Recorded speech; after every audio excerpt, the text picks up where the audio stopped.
So here we have KarmYog Ashram, we have KarmYog Education Network, we have KarmYog Academy, we have all these KarmYog kinds of ideas.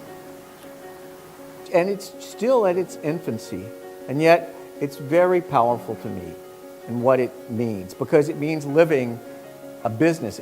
For me as a businessman, it means growing a business in a different way. How did you come to this? And why did you come to this? The traditions teach you, and specifically KarmYog itself teaches you to absolutely not own the idea. So it will be completely a fallacy for me to say it was my idea and not yours. It wasn't mine. I mean, it was an idea. Fundamentally, it's about, as I keep saying, dissolving the doer. You know, that's what the tradition teaches you about KarmYog. I think the way it was defined thousands of years back had an emphasis on the dissolving the doer aspect, acting without the actor being there. You know, selfless work, seva.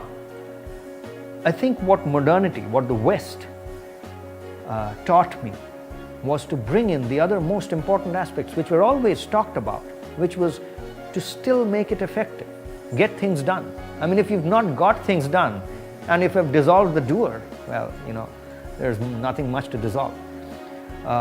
So the West, when I look at the spaghetti junction, you know, when I look at what has happened, I mean, what you've been able to achieve just in terms of the material world, it's phenomenal. Now, on top of that, if you could dissolve the doer, which is what a lot of the East was talking about, that seemed great. And then, of course, in all of these, what permeates is knowing what to do. So, knowing what to do, which is really an approximation for wisdom, pragya as they call it. Getting things done, which is really techniques, skills, management principles, strategies, whether it's capital strategy or human resource strategy or business strategy, all of that translates into getting things done, making things happen, which we typically have called in Sanskrit kaushal. So pragya and kaushal, and then you punch it with dissolving the doer, which comes from sadhana, deep committed practice. Keep doing the same thing till it becomes just second nature to you. That's when, you know, things happen without really someone trying. Things emerge not because of your effort, but, you know, just because of the grace of having tried and done something. So that effortlessness in things that you do. I think these, for me, these three, culmination of these three really, pragya, which is knowledge or wisdom, kaushal, which is techniques and getting things done, and sadhana or, you know, dedication, which dissolves the doer. These three come together and create the platform for KarmYog. That has a very deep connect with what we are into, which is education. Because education needs to be transformative, and for education to be effective, you need to incorporate these three elements or incorporate into the environment the possibility of the learners to get the benefit of all these three.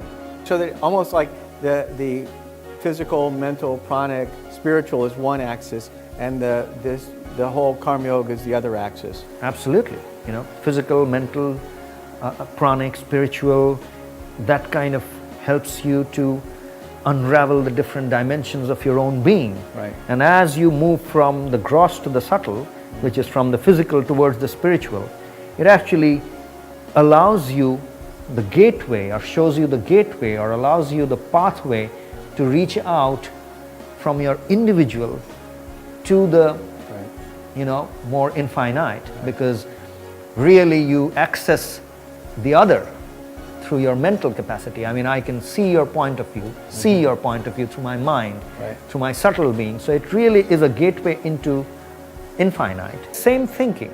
When I looked around, especially in India, what was going on around 2007, 2008, when I kind of had stabilized on figuring out what was meaningful, and I was looking at the opening platform where I would redefine the business that we had earlier and give it new shape, it was clear that livelihood was the big issue.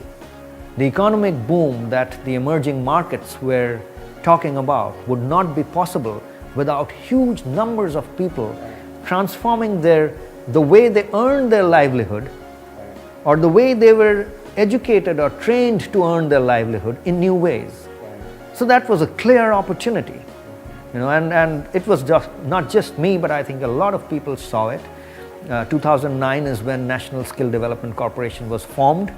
So in that sense, 2008, forming KarmYog Foundation and KarmYog for 21st Century movement, sowing that seed in 2008 was kind of prophetic, because National Skill Development Corporation got formed 2009. I think the timing was exactly right in that sense, and that's again comes from this principle of KarmYog, where I was not kind of trying to find meaning going to the Himalayas. I was immersed in life and in the world and trying to find where to contribute the best that I could.